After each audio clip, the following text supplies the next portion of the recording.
dalam map mengatakan bahawa lebih kurang dalam beberapa minit saja lagi nak sampai dalam 60 meter. Inilah keadaan dia, jalan tanah merah. Alhamdulillah ada tar, tapi still mencabar juga sebab dia berlubang-lubang. Okey, dia ada gone kat sini, kena slow je, tak ada laju. Kalau laju nanti belagar bumper. Okey, belakang saya ni ada lori.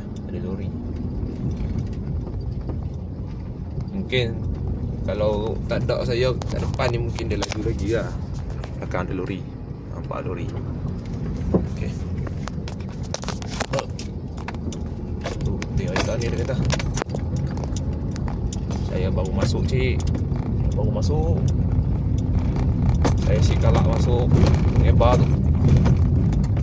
Tak pernah masuk Sungai Bah, first time masuk Sungai Bah. Alright. Okay, dalam map kata ambil kiri.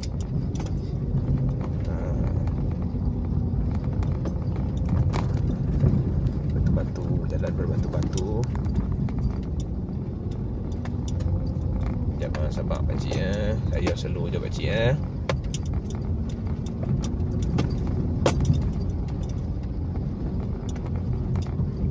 Oh, 60 meter tu simpang rupanya. Okey, jadi sekolah masih di dalam lah.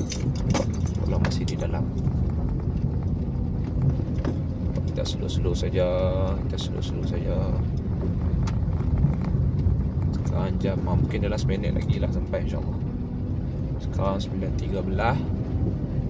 Dalam map dia kata ada 9.14 sampai. Okey, ni jalan dah okey dah.